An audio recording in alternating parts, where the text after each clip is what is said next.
Welcome to the Leadership Conversations podcast. I'm your host, Jonno White. I'm the founder and principal consultant of Clarity.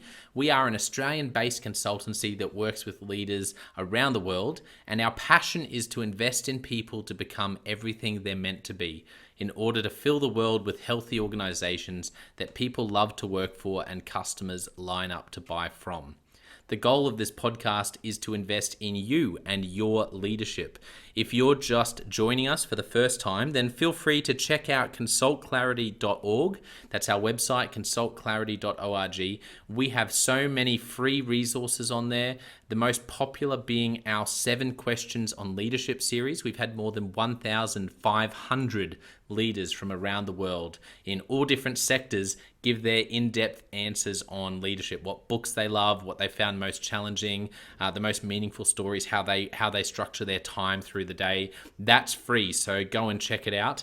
And we'd love to interview you about your leadership. I believe you have advice from your experience, your context, and your life so far that is important and can help other leaders. It's also a great way to give back. It's free to get involved, and you can do so by going to consultclarity.org/7-questions-interest, or just Google consultclarity.org 7 questions interest and fill out the form that pops up. We have a free resource for you on our website. It's called Leadership Survival Guide. It's a 57-page ebook. It has interviews with 10 world-class leaders, and you can go to consultclarity.org. It's right at the top, and get that today. We also have a daily email that we send out to over 15,000 leaders, and that email contains the highlights, our best content from our podcasts, our blog, my book, the books that we're loving that are out there about leadership. It's also the best way to get access to our masterclasses and workshops before anyone else. And there's also exclusive and limited special options just for subscribers. And you can subscribe by going to consultclarity.org/subscribe. Now, my gift to you is to work incredibly hard to provide the best leadership content I can to invest in you and your leadership. So if you're finding our content helpful, if you find this podcast helpful, then your gift to me could be this. If you do find it helpful, then write a review or rate our content and make sure you subscribe or follow. I can't emphasize enough how helpful that is. It really does help us to get the word out there so we can invest in more leaders to become everything they're meant to be. It also means a lot to me personally when people like you and people in our community share our content on social media. So if you do that, then please do look for me, Jonno White, to tag me, and look to tag Clarity on whatever platform you're on. And our team, including me, I'm always looking to see when people have mentioned us so that I can engage with you. And also we look at sharing content. So if you write something about something we've done, there's also a good chance we'll share that with our followers. So if you could do that, that is a massive, massive help as we try to invest in as many leaders as we can around the world. Last of all, you can check out my book about how to deal with difficult people even if you hate conflict. It's called Step Up or Step Out. It's available on Amazon. You can just look up Step Up or Step Out Jonno White, or you can go to store.consultclarity.org/book and check it out there. I have coached leader after leader after leader, and in more than 50% of the sessions, this topic comes up. How do I deal with this person? I'm finding it really difficult, and I just want to find a way that doesn't blow up, to just to have a difficult conversation, to lead them better. How do I do that? There's a 3-step process that I outline in this book that I believe can help you. Okay, let's get into today's episode of the Leadership Conversations podcast. Enjoy.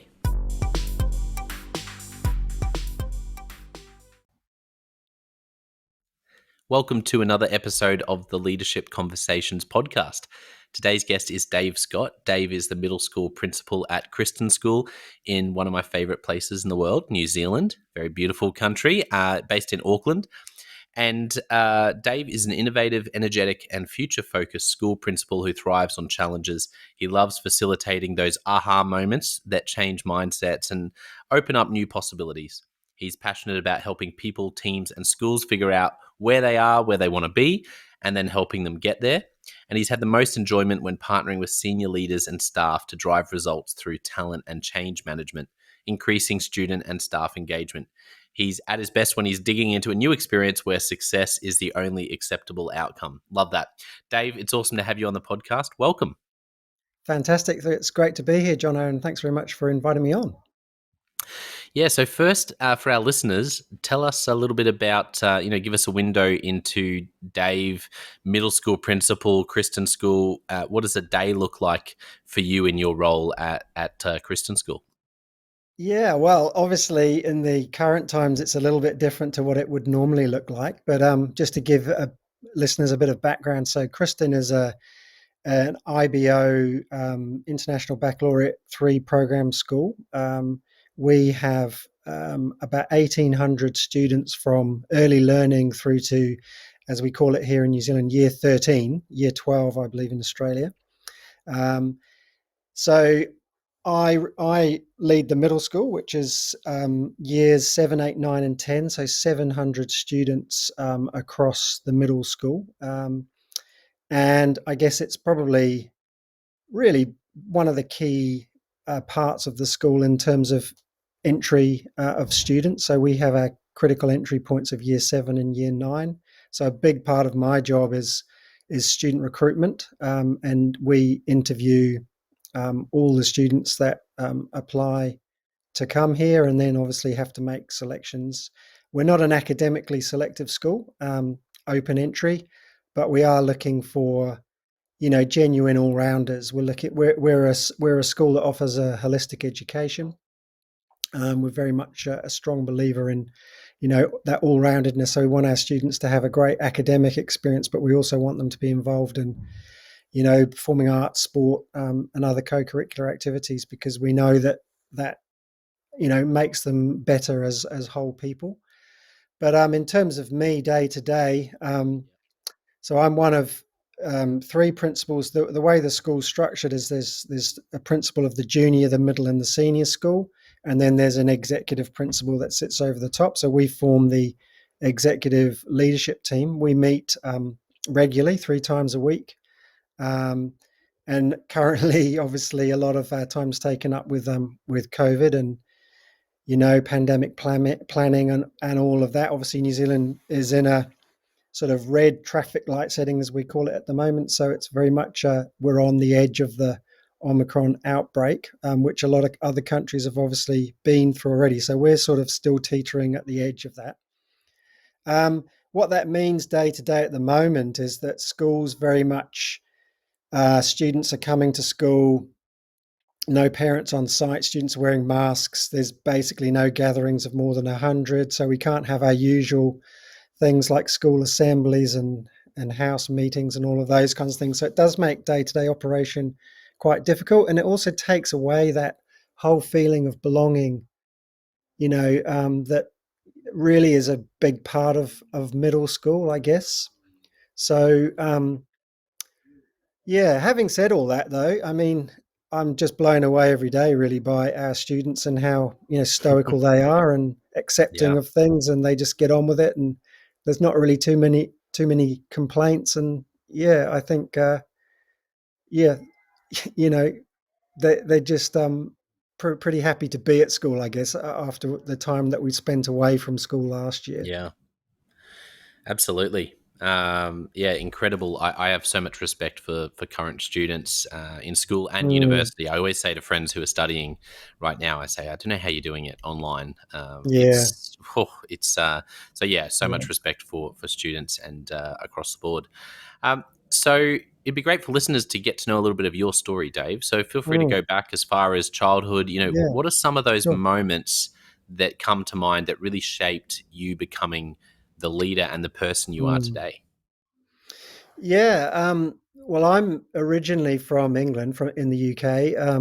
I've been in New Zealand for 25 years now, but I guess for me, um, the whole kind of, if I think about leadership, really, it started for me going to secondary school. I went to an all boys boarding school in North Devon in the southwest of the UK, and I guess I was sent there really as a last resort. It was kind of, I had a pretty difficult sort of early childhood, and it was kind of like, how can we get rid of this guy? Let's send him off to boarding school. So off I went, and luckily for me, I think it was kind of the making of me.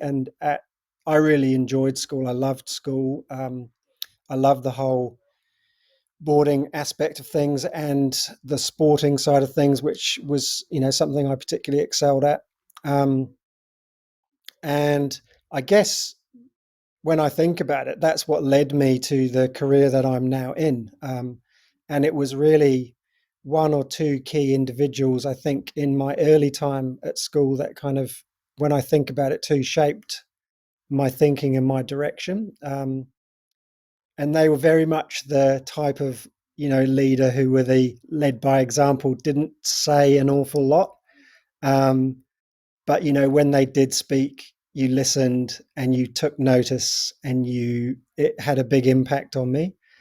um, so from school, I guess I was in my last year at school, um, ended up in leadership positions, school prefect, that kind of thing. But we had my connection with New Zealand really came about through my school, where in my last year we had a teacher that did an exchange from St Andrew's College in Christchurch in New Zealand, came over for the year, and I was captaining the first 15 rugby team in my last year, and he took over as the coach, and we got on really well. He had two sons with him too that came over for that year, struck up a great friendship with them.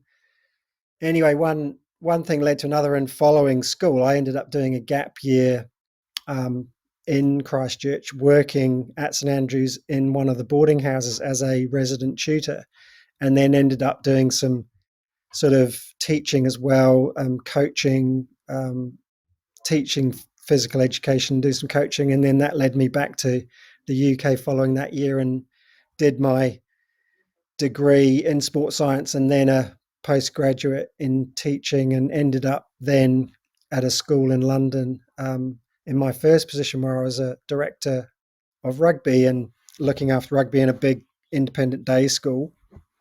So I kind of had a leadership role really in my first job, and sort of have taken that on in all of the roles I've been in since. So from the UK, I moved back to New Zealand with my wife, who's a Kiwi, and we went back to Christchurch, which was her hometown. And I had 10 really successful years at Christ College, which is a independent boys boarding school. And I guess, it was, again, going back to that boarding experience myself, it was going back to, a school that was very strong in boarding. And I, sort of throughout my time there, built myself up, reinvented myself, I guess, a few times into the director of boarding. And then where it was around about 2010 when if you remember, the Christchurch earthquakes took place. So we were in Christchurch for the Oh, first wow. earthquakes, which happened in Mm. September.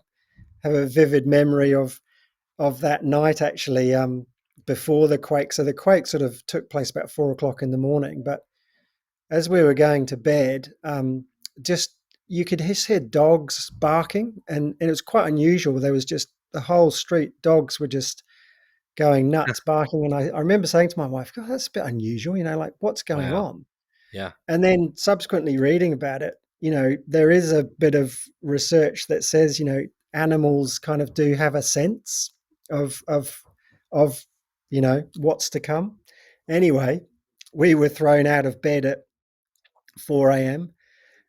Luckily, in that first shake, things weren't so badly damaged. And Christ College has got a lot of heritage buildings. It was in the February quakes that things were a bit more damaging. But by that time, we'd actually moved over to Adelaide in South Australia. I'd actually got the job as director of boarding there Oh, wow. in the year preceding the earthquake. So it wasn't the earthquakes that sent me over there, although it was obviously just good timing, that Yeah. we weren't caught up in the February quakes. And that was a very challenging leadership role, I guess. I was employed as the director of boarding for a brand new purpose-built co-educational boarding facility, which was really one of the first of its kind in Australia. So boys and girls under the same roof in a secondary setting, um, and bringing what was um, two very different, I guess, cultures where the girls and the boys were Yeah. very separate, and bringing them together under the same roof. Wow. So that was quite a challenging role. Um, and then from there, it was back to New Zealand and a role as a deputy principal at Scots College in Wellington, um, which up until actually this year was a boys' school, 100-year-old boys' school, but has just moved co-ed, as quite a few schools seem to be doing in recent times. And then I was really kind of, I guess, recruited for this position that I'm in now, the middle school principal at Kristin. My previous principal at Scotch in Adelaide, Tim Oughton, came back. He's a Kiwi. Came back over to New Zealand as the executive principal at Kristin, and yeah, sort of told me I should think about applying for this role, and that's where I find myself today. Wow, that is a you did really well to tell that. That's an incredible story. One thing that popped into my mind as you were sharing that, Dave, is Yeah. the challenges that you sort of. I always hear, someone says a sentence and you hear some years in the sentence sometimes. Like, Yeah. it's become Yeah. a sentence in passing. But for you, obviously, some challenges growing up. You're doing incredible things now as a leader. How did you? I'm just really interested in how you were able to navigate. I guess some challenges when you were first growing up, and like, Hmm. and turn out the way you are. I mean, there's probably no Mm. really simple answer to that, but I really wanted to ask it. What do you think? Mm. Yeah, it's a really interesting question because it's something I've thought deeply about, throughout my life, I guess. And I alluded to, not having an easy childhood, and that really stemmed from, quite a messy divorce that my parents went through when I was sort of, old enough to know what was going on. So sort of that 8, 9, 10-year old age group.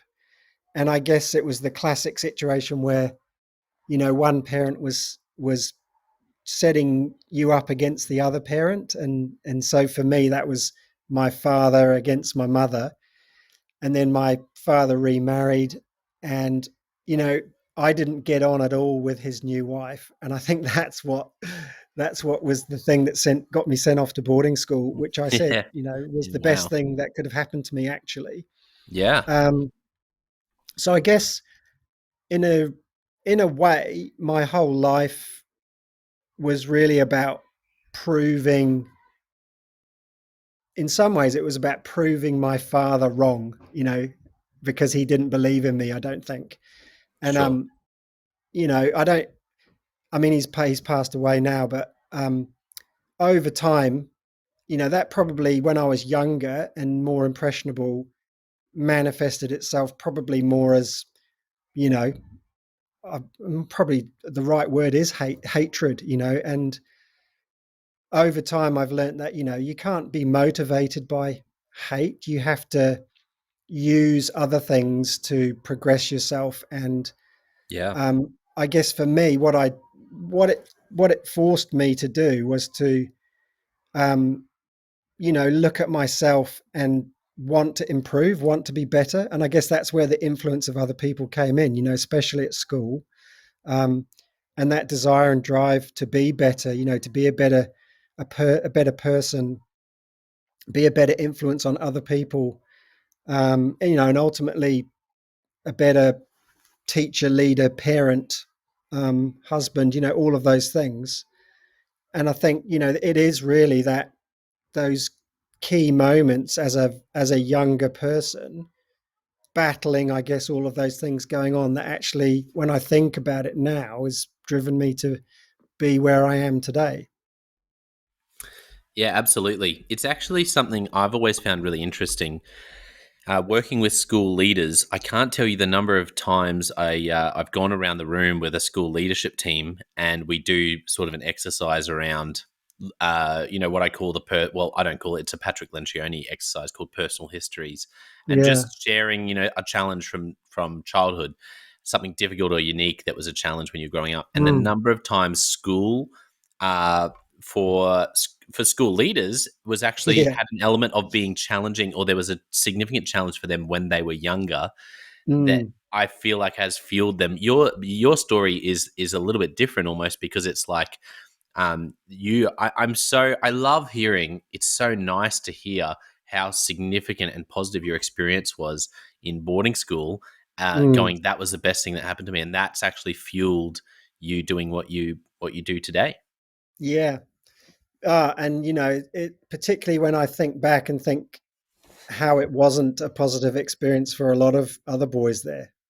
And I guess that's another thing that when I think about that is what drove me, I guess, into the career I'm in now, was wanting to make sure that nobody under my watch kind of had a negative experience or as bad as an experience as some of those boys had. I was at started boarding school in the sort of Yeah, early to mid 80s, when in yeah, the UK in particular things were still pretty bad. There was still things like fagging going on. There was, the prefects effectively ran the school. There was some hideous bullying that went on in my first couple of years. sure, And I know that as a year group, when we got through to being, sixth formers, vividly remember we collectively kind of made the decision that we wouldn't do the kind of behaviors that had happened to us. And that was always the excuse that older boys use. Well, it happened to us, so it needs to happen to them. And I think, we kind of decided to break that cycle. yeah. That's really profound. Actually, that's one Mm. thing I wanted to ask you about. I know that we might need to. I might need to invite you back to do a part two where we really dig into some more traditional leadership. But I love these conversations because leaders who are listening, younger leaders, older leaders, new leaders, Mm. those who've been in leadership roles 30 years, we're just people are people, at the end of the day, and Mm. most of the challenges are people related Mm. too. So I can't help but ask, when I hear such an amazing story like yours, such resilience and growth, for a leader out there who heard you talk about that hate that was sort of harboring there and goes, Mm. oh my goodness, I have that for some reason against, for someone, or that Yeah. bitterness. How did you deal with that?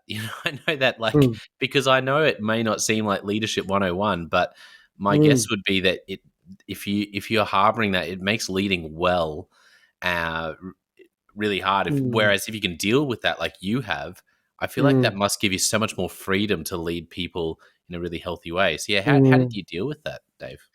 I think, like everything, it's trial and error. I think as a young man, early early in my life, I probably a lot of my reactions were, you know, I wasn't very good at like hiding my emotion. I very much wore my heart on my sleeve, and I still do. But I've learned I've learned a lot about the right time and the right place. Um, so I think, Mm, you learn. I'm a great believer in that you learn by doing. Life's about making mistakes and learning from them. I think I heard a great quote the other day was, that there's not winning and losing, there's winning and learning. And when you lose, if you like, mm, you that's learn. So good. you learn through mistakes, and that's what I always try to put across to my students, because we have so many kids today who are just they quite lack resilience in a way, and they're only used to success, and when they fail they can't deal with it. So it's about getting across to them, and to a degree too, the staff that I lead as well, that making mistakes is actually okay. It's a good thing to do. You need to make mistakes to grow, and Mm, progress. So I think, like everything in life, trial and error. um, but it's also very personal too. I think, everybody has a different experience, don't they, growing up, and everybody can point to different experiences in terms of how they grew and developed, and what impacts those had on on them as a person. Yeah. But I think it does always come back, usually when I talk to people as anyway, comes back to the impact of relationships and the people that you've met in your life and, learn from. And particularly as you get older, Mm. and hopefully wiser, you can think back to those people and it's amazing how many of those traits you do take through with you yourself in situations. Yeah, absolutely. It's so true, isn't it? Um, I heard actually it was in a recent podcast. It might have been Dr. Bob Nelson, who does a lot of work around employee engagement, and we were having a chat Mm, around this. I think it was in that he mentioned a quote from Bill Gates talking about the link between basically saying, in his opinion, you can see how successful an organization can be. One of like the key factors, if you can just look at that, you'll get a good idea, is how they deal with mistakes.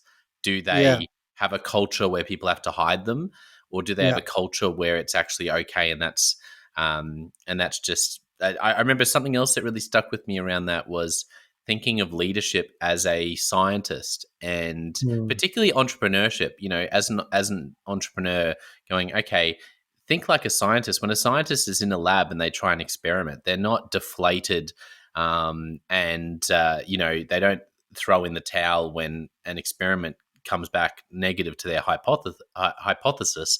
It's actually part of the process. They're like, great, okay, yeah, let's move yeah, on to the next test. And I've found that helpful in the back of my mind. When something fails and you go, wait a second, change your perspective and go, no, this is actually part of all, like, every process to find the right, you know outcome, to find that sort of secret aha, oh, mm, there it is, that worked. There's always going to be negative experiments along the way where that doesn't work and that doesn't work, and it takes you a step closer.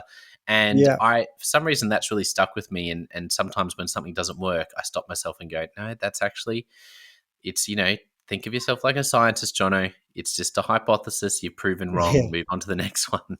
yeah, absolutely. So this is that was fantastic, Dave. Thank you so much for sharing so vulnerably. Let's jump into Leadership Express. I'd love to ask you a bunch of questions. Are you ready? Sure. So, first question: what is a book that you've gifted a lot to other people? Yeah, well, I'm a love reading, and I've always got one or two or three books usually on the go. But a book I've bought a lot of copies of to give away is The Obstacle is the Way, which is one of Ryan Holiday's books. I don't know if you've come across Ryan Yeah, I Holiday have. before. Yeah, fantastic. Yeah, So Ryan Holiday. he's, there's Ego as the Enemy, and he's just started a series as well on the four virtues, I think, and the first one's courage, which I'm partway through. But I just love The Obstacle is the Way. It's just got so many great little stories in, and yeah, it's a Mm. perfect sort of gift book, really, because it's just one of those books that can open up people's minds a lot. Um, so that's a fantastic read and a great book to share with people. Yeah, thank you. That's a wonderful recommendation. Any great podcasts you're listening to at the moment, or other sources that you are really enjoying reading, watching, listening to right now? Yeah, well, another book I just finished was by Alistair Brownlee, who is double Olympic medalist in triathlon for the UK, and the book's called Relentless, I think. And he basically the book is he interviews sportsmen and women from lots of different sports, and he's just trying to find out what it is that makes them successful. And it was just fascinating, from sort of champion jockeys to cricketers to golfers to Olympic athletes. Just amazing just to hear their stories, what made them tick, what made them successful. Really, really good book. So that's a book I've just finished. But podcasts, I mean, there's a podcast I love. It's called The Infinite Monkey Cage, and it's Professor Brian Cox, Yep. I think it's through the BBC, but it's just a really kind of um, a sort of a look at lots of kind of those.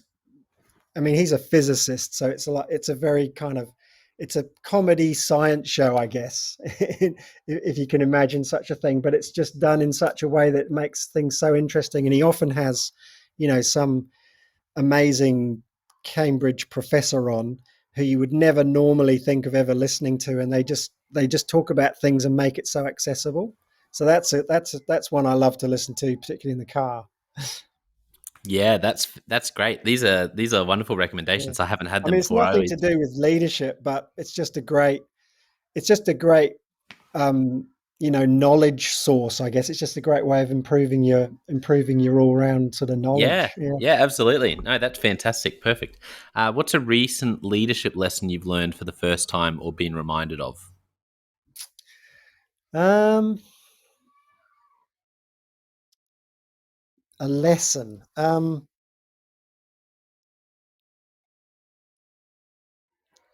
I suppose a good one is always, um, and it's probably not new, but it's about perspective. I think quite often leaders, particularly when they're in, SLT roles or the top positions, can tend to lose a bit of perspective about perhaps what's happening in the layers below. Yes. And I think, um, it's always good to take yourself down, I guess, put yourself back in those roles that, we've all had, but sometimes you just forget what they're about, what they're like. So what I quite like to do quite regularly is either, spend the day as a student, for example, and I'll attach myself to a year group and basically, you know, be a student for the day and see things from their perspective. Um, but it's the same with teachers as well. I think at times senior leaders can forget what it's like to be a, 6 period a day teacher and Yeah.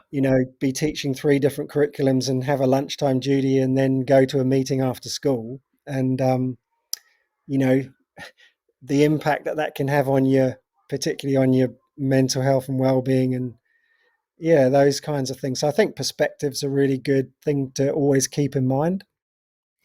Yeah, that's a great lesson. I One of my favorite books is Blue Ocean Strategy, and they talk about the importance of senior leaders to actually get out in the field, not just send people and then hear back from them, but for themselves to go out Yeah. there and see what it's really like. And one of my favorite stories they talk about in that book is of this executive team for a big pharmacy chain, like a really big company, and they decided we need to understand what it's really like for our customers, Mm. because they were trying to work on sort of their strategy moving forward. And so they went so far as to saying, okay, we're actually going to do a sort of role play. And so one unlucky person, I think from memory, it was like the vice president of IT, who put their hand up and they said, okay, you're sick today. So they all went back to their place, all of them with to this person's place. They all had their notepads out, and it might sound silly, but they said, okay, here's the time. So the sort of leader said, it's this time. It's 7 a.m. You've woken up with a sore throat. What do you do next? And so they did this, and the person's like, well, I still go to work, and which is a bit different to now Yeah. because it's written pre-COVID. And they're like, no, no, no, you're too sick to go to work. You have to Yeah. stay home. Anyway, they run this whole process, and they end up at the pharmacy. They end up at the doctor's, sorry, but they could only get in like late morning. So this person's waiting around in bed. They finally get into the doctor's. They're waiting in the waiting room for all this time, and around all these other people who are sick. And then they finally get their script from the doctor. Go to the pharmacy, and so they play this all out, and then they reviewed it afterwards, and they were like, "That was so frustrating. That was such a waste of a day. No Yeah. wonder so many people turn up to work when they're feeling ill." And so it was out Yeah. of that they realized, why don't we have a doctor at our pharmacies? And they know, no, that won't work. But what if we had a nurse at the pharmacy who could do sort of most sort of basic, rather than a prescription, but could help. So they Mm, came up with this new idea that they then rolled out across the whole country because they had it would have been easier to come up with a great idea, but they actually went and reminded themselves of what it's really like to be sick and how annoying it is to have to wait for an yeah, appointment. yeah. And it sounds so silly, but it's honestly sometimes the only way to do it is to go and put yourself in the shoes. That's why I like what you said. Go and actually stand, Mm, go and put mm, yourself on a rotation where you get to experience what's it like for our yeah, teachers right now to have back to back classes. yeah, Or I yeah. think that's so clever, Dave. Mm, mm. Okay, a couple more. I always love asking this question. I know it's not necessarily leadership focused, but I love finding out from leaders what's really impacted them. A movie or a TV show that really impacted you. Oh, so many. Yeah. Um,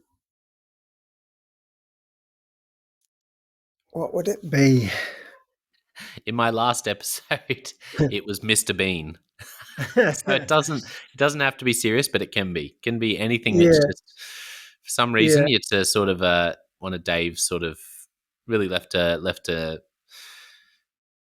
impact on you.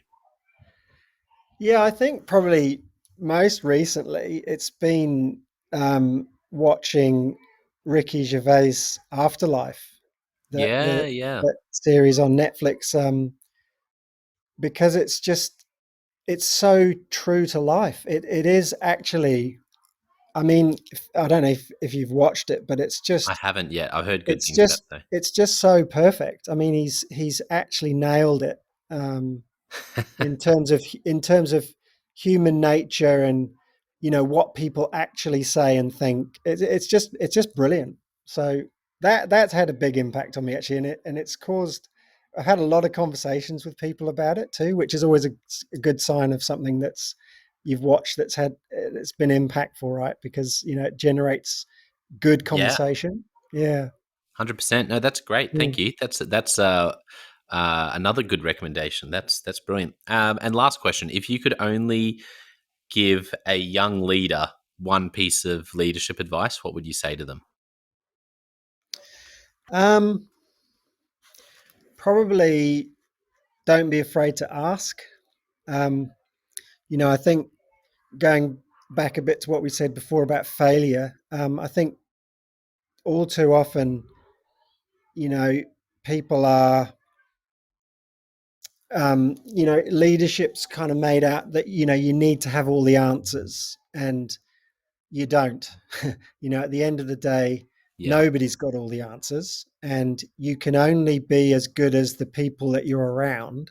Mm, And, you need to be able to be vulnerable and admit that you don't have the answers and to ask other people for help and for the answers. And I think, that comes down to being authentic and vulnerable. And that's a big part of leadership. I think, that probably has been a big change in leadership over time, particularly in recent times. So I think, off the back of that, I've created a leadership program here at Kristin for staff, which I call the Adaptive Leaders Program. And one of the units, if you like, or workshops we do in that is about that very thing. About making sure that you are prepared to seek help and advice from other people, and how you do that. One of the things I hate that saying is "fake it till you make it," mm, because it's sort of that perpetuates, doesn't it, that whole myth really of you need to know everything. yeah. um, and clearly nobody does, nobody has all the answers and nobody possibly can. Yeah. So you need to surround yourself and not be afraid to surround yourself with people who might know more than you at the end of the day. That's a big learning too. I like to think, I'm a great follower of the Premier League, and I love kind of stories about managers in the Premier League, and obviously, Alex Ferguson, one of the most successful. But when you think about Alex Ferguson, the reason he was so successful as a manager wasn't because he did everything and he knew everything. It was because he surrounded himself with great people. Yeah. He didn't coach the team. He wasn't the goalkeeping coach. He didn't train them, but he knew what he wanted, and he went out and found those people. And that's, it was the collective that made Manchester United so great in the years that they were successful under him. So Yeah. that would be my advice to young leaders coming through is don't be afraid to ask for help, and seek out those people who can help you, and you know like in a mentorship kind of way, and make sure you've got more than one. Yeah, Mm. absolutely. That's great advice. Well, for those who have really enjoyed today and might want to connect with you, are you online in terms of LinkedIn, Twitter? Is there anywhere people can I'm find you? on, yeah, LinkedIn for sure. I'm not much of a social media user, but That's I'm right. on LinkedIn. Wonderful. As a teacher, I tend to shy away from social media because for obvious reasons. But Yes. yeah, LinkedIn definitely. I'm on there. Beautiful. Well, I want to say thank you to our listeners for tuning in. Great stories today from Dave that have been, really encouraging and mind blowing a little bit for me to hear some of the stories of Dave's life. It's been great. For our listeners, don't forget you've got the Jonno White Leadership Podcast. You can also listen to. And leadership question of the day, where I ask you a different question every day to put a stone in your shoe. But I want to finish today by saying a massive thank you to Dave for being so vulnerable, for walking the talk, not just talking about that, but actually really sharing some wonderful insights that I think a lot of leaders who might have tuned in to go, how do I do that strategy a bit better, will be going, oh wow, that really, that's really brought up some good questions for me around, just some of those deeper things which really do shape us as leaders. And Mm. I have so much respect for you and your journey and how you've navigated that. So thank you so much for coming on and sharing your insights, Dave. Oh, thank you very much. It's a pleasure. Well, I hope you enjoyed that episode of the Leadership Conversations podcast as much as I did. If you're joining us for the first time, don't forget to check out consultclarity.org. That's our website, consultclarity.org. We have so many free resources on there, including our 7 Questions on Leadership series. We've had more than 1,500 leaders from all over the world in all different roles, in different industries, answer these 7 questions on leadership, and leaders give these in-depth answers around how they spend their time, a book that's been significant for them. It's just a gold mine. It's completely free to access, so go to consultclarity.org and look for that. We'd also love to interview you about your leadership. I believe your experience, your life, your context means that you have advice on leadership that other leaders can learn from. Yes, you, if you're going, not me, well, no, I really believe you would have something to add. So if you're looking for a way to give back, it's completely free to get involved. And we would love to interview you through the 7 Questions on Leadership. You just go to consultclarity.org/7-questions-interest, or Google consultclarity.org 7 questions interest and fill out the form and get involved. We have a free resource on our website called the Leadership Survival Guide. It's a 57-page ebook, 10 world-class leaders giving their thoughts on leadership, and that's completely free. It's available on our homepage, consultclarity.org, right at the top, so make sure you go and get that and download it today. And we have a free daily email that you can subscribe to. We send this out to over 15,000 leaders from around the world. And it contains the highlights of content from our podcasts, our blogs, our books we're reading. It's got the best content, and it gives you exclusive, limited, early access to our masterclasses, workshops, new products, special offers. It's all for our subscribers. You can go to consultclarity.org/subscribe and join 15,000 other leaders. And my gift to you is to work really hard, particularly through the Leadership Conversations podcast. I have been blown away by the quality of the leaders, and I'm learning as much as anyone in doing these interviews. So I'm having a great time And my gift to you is to keep lining up the best leaders I can to invest in your leadership. Your gift to me, if you're finding this helpful, there is something that you could do that would help us out massively. And that is to write a review and to leave a rating for our podcast or wherever you're watching or listening to this. I can't tell you how much that helps us out. Also, subscribe or follow. It really does make a difference in helping us to help more leaders become everything they're meant to be. Another thing that means a lot to me personally is when I see our community share our content. So if you do share this or any other piece of content on social media, then thank you, and please do that. And look for me, Jonno White, or Clarity, and tag us in your post. Our team is always looking for posts to engage with from our community, and there's also a chance that we'll share your content to go beyond and share it with our followers. Last of all, you can check out my book. It's called Step Up or Step Out: How to Deal with Difficult People Even If You Hate Conflict. I wrote this book because 50% of the coaching sessions I have with leaders, this topic comes up again and again and again. And it's this idea of, how do I have this difficult conversation? How do I lead this person better when I'm finding them difficult? Or in some cases, you look and you say, I think I might be leading a difficult person. They're just quite difficult to lead, or I'm finding them quite difficult to lead. So there's a 3-step process that I unpack in Step Up or Step Out. And the amazing thing, and I've literally done this myself, and I've heard it anecdotally from other leaders as I've coached them, is that if you follow this process, you will see that person step up and change their behavior or make a decision, which is to step out some of the time. 95% of the time, people will step up or step out in just 4 weeks. And I stand by that. It's you have to read the book to understand, but I really do believe in it, and I've experienced it firsthand. It works. So you can go to Amazon, look up Step Up or Step Out Jonno White, or store.consultclarity.org/book. Well, thank you so much for listening. We're going to be back with a new episode next time of the Leadership Conversations podcast. And I hope today has helped you to take another step towards becoming the leader you're meant to be. See you next time.